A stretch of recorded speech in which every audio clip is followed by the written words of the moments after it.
Hello dear student, welcome to Gyandeep School. Today I am going to teach you civics of class 8 and the chapter name is the Indian Constitution. And this is the part 2 video of this chapter. At first, if you didn't watch the part 1 video, then watch at first part 1 video and you can get the part 1 video link in the description. आप description में जाकर part 1 video के link पे click करें और at first आप part 1 video को देखें, देन आप इस वीडियो को देखें बिकॉज पार्ट 1 वीडियो पहले देखना ज़्यादा इम्पोर्टेंट है, देन आप इस वीडियो को समझ पाएंगे। ओके, तो हम लोग पार्ट 1 वीडियो में कॉन्स्टिट्यूशन के बारे में स्टडी किए थे, हम लोग समझ गए थे कॉन्स्टिट्यूशन क्या होता है। हम लोग अपने देश से कॉन्स्टिट्यूशन के बारे में भी स्टडी किए थे। हम लोग ये भी स्टडी किए थे कि हमारा कॉन्स्टिट्यूशन कैसे तैयार हुआ है। ओके, तो हम लोग 1 बाय 1 पार्ट 1 में ओवरऑल कॉन्स्टिट्यूशन का टोटल इंट्रोडक्शन हम लोग देख लिए थे। अब इस चैप्टर में हम लोग हमारे प्रियम्बुल में कुछ वर्ड्स है, उस वर्ड्स के बारे में हम लोग 1 बाय 1 स्टडी करेंगे कि what is the exact meaning of these words. Okay, the first word is sovereign. Okay, the words we the people of India do hereby adopt, enact and give to ourselves this constitution have their own significance. The preamble to the Constitution of India especially lies down that the sovereignty rests with the people of India. A nation is sovereign when it is free in its internal matters and there is no foreign interference. It means ये हुआ कि हम लोग उस country को सोवेरिग्न कहते हैं जिसमें कि वो कंट्री किसी भी इंटरनल मैटर्स में या एक्सटर्नल मैटर्स में किसी अदर कंट्री पे डिपेंड नहीं रहता है। इट मीन्स आप ये कह सकते हैं वो टोटली इंडिपेंडेंट रहता है। जैसे फॉर एग्जांपल आप ले सकते हैं, अगर हम लोग इंडिपेंडेंस बिफोर की बात करेंगे तो हमारा देश किसके अंडर में था? ब्रिटिश के अंडर में था। तो दैट टाइम क्या हुआ कि फॉरेन के अंडर में हमारा कंट्री चल रहा था, तो हम लोग उस समय नहीं कह सकते कि इंडिया सोवेरिग्न था। क्लियर है? बट हम लोग अभी प्रेजेंट बारे में जानते हैं कि हम लोग इंडिपेंडेंट हैं और किसी भी अदर कंट्री के इंटरफेरेंस में हमारा देश नहीं चलता है। So we can say that our country is sovereign. Clear है? The elected representative of the people alone has the power to make laws and impose taxes. यानी किसी भी अदर कंट्री के पावर हमारे रिप्रेजेंटेटिव पर नहीं रहता है। हमारा जो भी हम लोग रिप्रेजेंटेटिव इलेक्ट करते हैं लाइक प्राइम मिनिस्टर, तो उनके अंदर एलोन पावर रहता है ना, has the power to make laws and impose taxes. The government exercise authority only to the extent it has been authorised by the people. यानी हम लोग जानते हैं कि हम लोग के द्वारा ऑथोराइज किया जाता है उनके पावर को। क्लियर है? So I hope that you understand what is sovereign. Sovereign हम लोग उस कंट्री कहते हैं जो किसी अदर कंट्री के, किसी फॉरेन कंट्री के अंडर में नहीं है, वो टोटली इंडिपेंडेंट है किसी भी डिसीजन को लेने के लिए। क्लियर है? Now next word is socialist.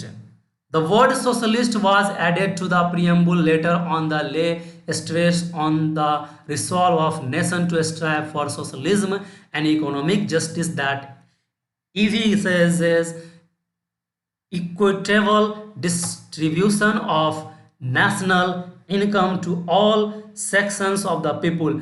Socialist जो वर्ड है ये हमारे प्रियम्बुल में स्टार्टिंग से ऐड नहीं था। क्लियर है? ये आफ्टर दैट यानी बाद में ऐड किया गया है ना। इसका मतलब ये हुआ कि our constitution aims at stabilising a socialist society, है ना। It aims at providing measure through which economic disparity may be reduced.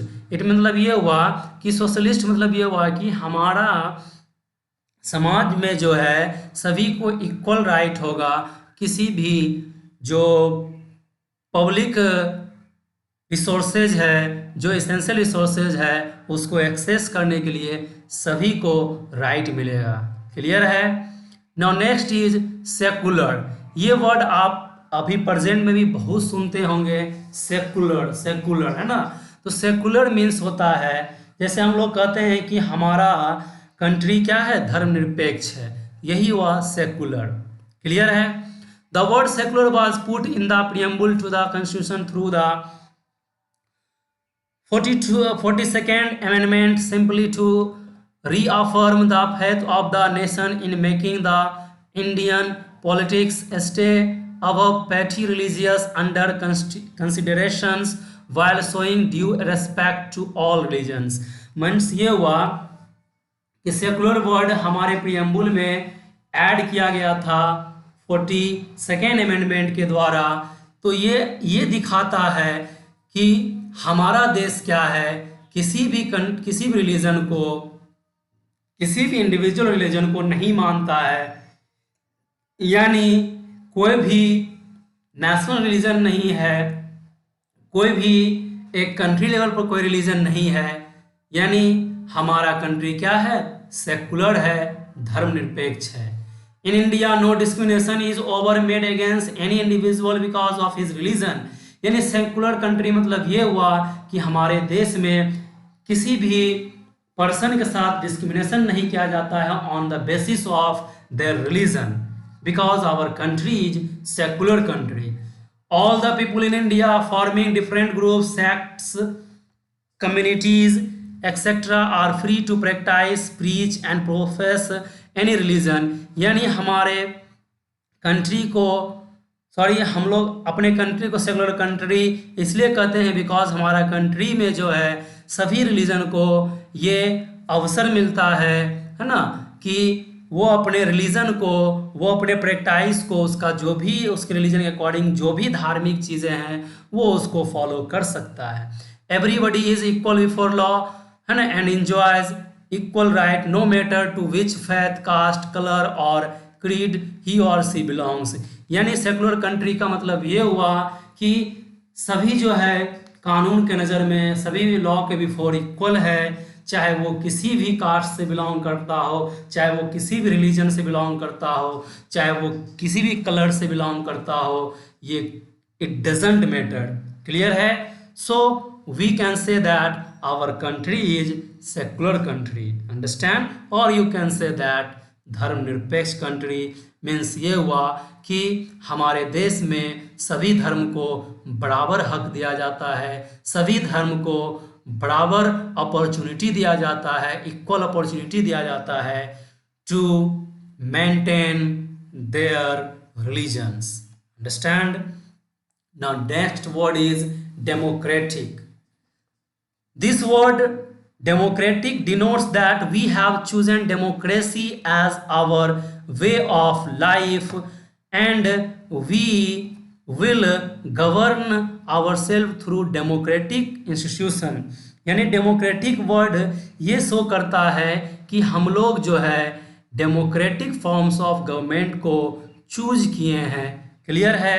और हम लोग गवर्न करते हैं खुद पर, किसके थ्रू? डेमोक्रेटिक इंस्टीट्यूशन के through. It does not denote merely political democracy, ये पॉलिटिकल डेमोक्रेसी को नहीं डिनोट करता है, but also social and economic democracy, यानी सोशल इकोनॉमिक डेमोक्रेसी को डिनोट करता है। यूनिवर्सल एडल्ट सफ्रेज और giving the right to vote to every adult Indian is good, but it would be better if he is provided social and economic democracy as well. It means ये हुआ कि हमारे देश में हम लोग जानते हैं कि सभी को इक्वल राइट है टू कास्ट द वोट, है ना, जो मिनिमम 18 ईयर्स एज को क्रॉस कर गया है तो उसको वोट देने का क्या है, राइट है, इक्वल राइट है ना। तो ये शो करता है कि हमारा कंट्री में क्या है, डेमोक्रेसी है ना, डेमोक्रेटिक गवर्नमेंट को हम लोग फॉर्म करते हैं। So here is word democratic. But ये अच्छा होता अगर इट वुड बी बेटर, अगर क्या होता है, if he is provided social and economic democracy as well, अगर हम लोग को सोशल इकोनॉमिक डेमोक्रेसी भी मिलता तो और ज़्यादा अच्छा होता।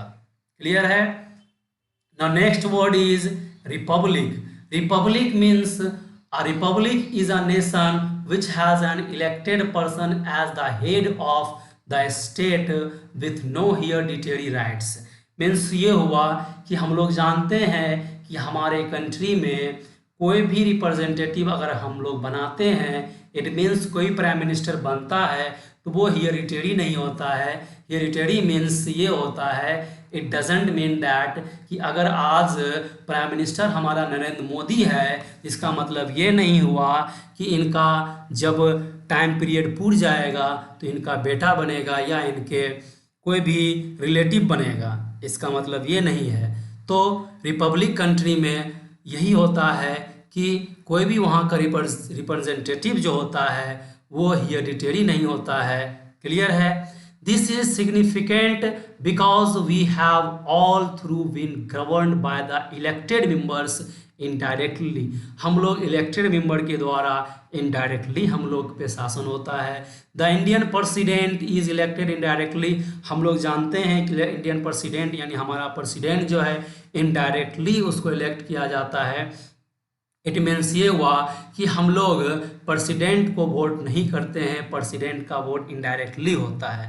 ही और सी इज इलेक्टेड, यानी अगर हम लोग प्रेसिडेंट की बात करेंगे तो इलेक्टेड किया जाता है bye the elected members of the parliament and state legislative assemblies for a fixed period of 5 years.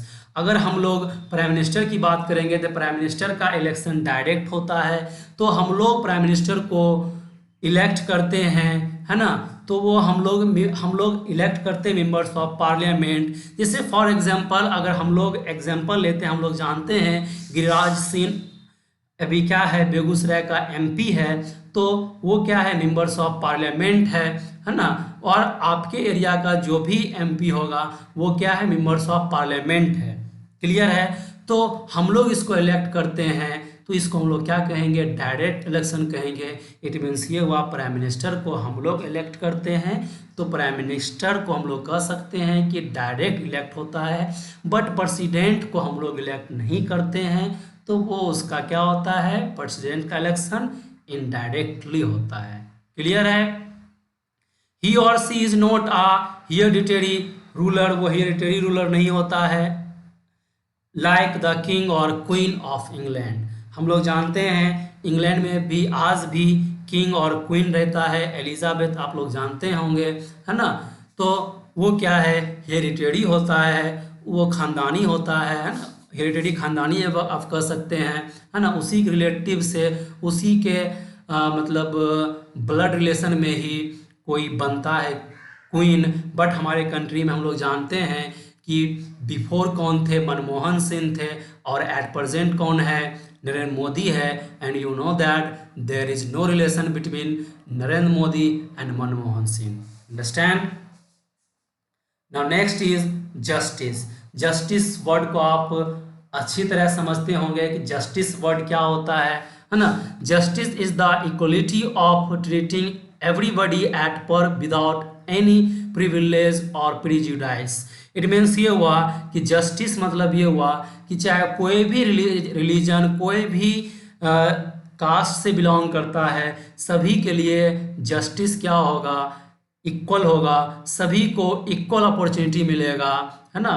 Justice में, न्याय में Indians had already suffered much because of injustice done to them by the imperialist rulers. अगर हम लोग before बात करेंगे, राजा महाराजा के समय की बात करेंगे, किंग के टाइम की बात करेंगे, तो उस टाइम जो है हम लोग के साथ बहुत ही ज़्यादा इनजस्टिस किया गया था। बट एट प्रेजेंट हमारा कॉन्स्टिट्यूशन क्या है, सभी को इक्वल जस्टिस प्रोवाइड करता है। क्लियर है, understand. Now next is liberty.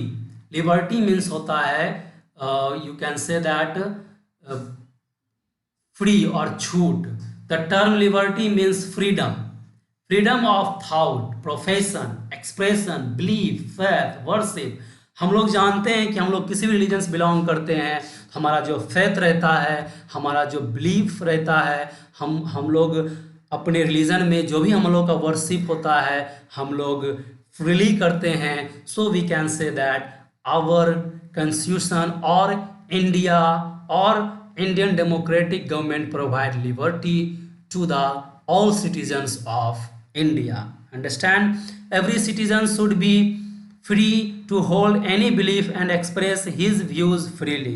है ना, सभी सिटीजन्स को राइट है अपने एक्सप्रेशंस को, अपने एक्सप्रेस को बताना, अपने व्यू को बताना।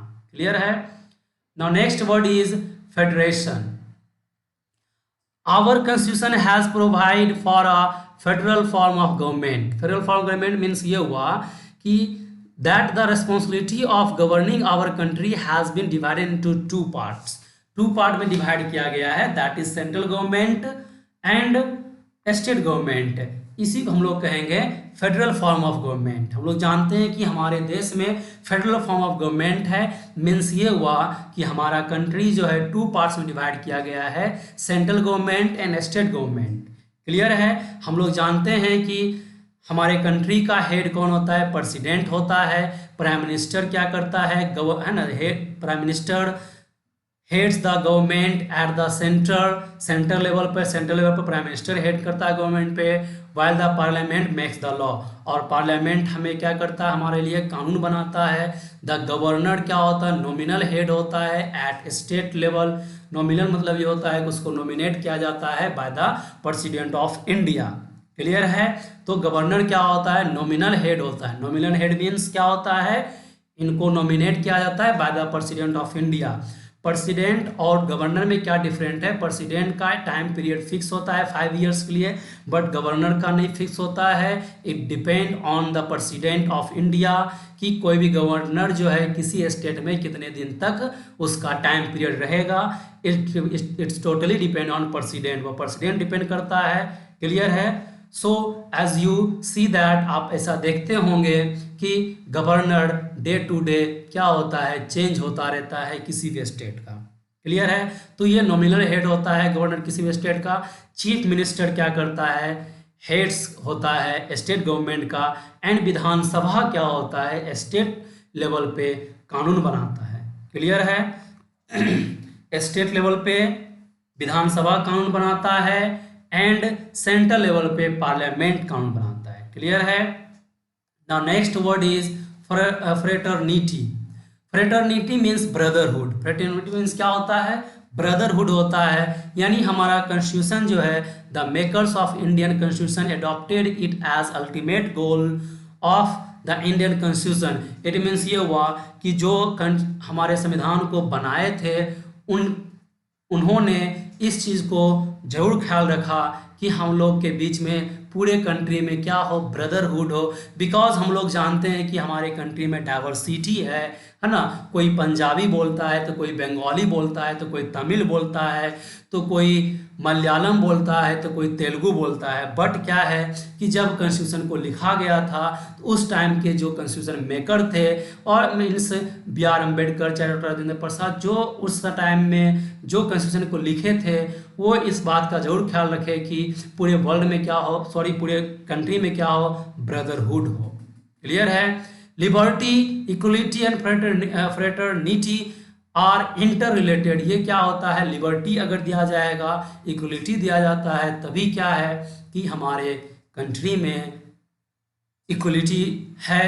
क्लियर है। It is only when all the citizen are free and bound by feeling of brotherhood that there can be equality. ये तभी हो सकता है जब हम लोग के बीच में क्या हो, ब्रदरहुड हो और हम लोग फ्री रहेंगे। क्लियर है। Need for laws. अब क्या है, इन सभी चीज़ों को अभी तक हम लोग ये अपने कॉन्स्टिट्यूशन के बारे में पढ़ लिए हैं कि हमारा कॉन्स्टिट्यूशन हमें क्या चीज़ प्रोवाइड करता है। तो ये सभी चीज़ को एग्जीक्यूट करने के लिए, ये सभी चीज़ को इम्प्लीमेंट करने के लिए हमें क्या चाहिए? कानून चाहिए, लॉ चाहिए, है ना। Without laws no society can ever live peacefully and no state can ever function smoothly. कोई भी कानून, सॉरी, कोई भी कंट्री, कोई भी स्टेट पीसफुली रन नहीं होगा, नहीं रह पाएगा विदाउट लॉ। क्लियर है? Law is a command given by a superior authority which must be obeyed.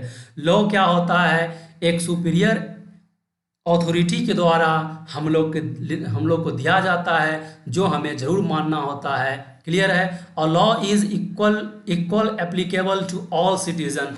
कोई भी कानून क्या होता है? सभी के लिए बराबर होता है, चाहे वो रिच हो या फिर पुअर हो। क्लियर है?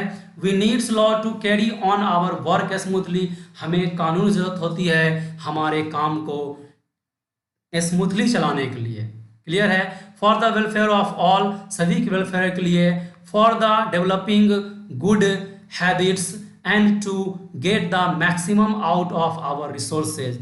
यानी सभी चीज़ को प्रोवाइड करने के लिए, जितना भी चीज़ अभी हम लोग कॉन्स्टिट्यूशन के बारे में पढ़े थे, इक्वलिटी हो, चाहे जो भी चीज़ें हो, हम लोग जो भी चीज़ें पढ़े हैं, हम लोग अभी अपने कॉन्स्टिट्यूशन के बारे में, ये सभी चीज़ को एग्जीक्यूट करने के लिए, सभी चीज़ को इम्प्लीमेंट करने के लिए हमें क्या चाहिए? एक कानून चाहिए, हमें एक लॉ चाहिए। इसीलिए कानून बनाया जाता है ताकि हम लोग इस चीज़ से बॉन्ड रहें, एक हमारे अंदर डर हो।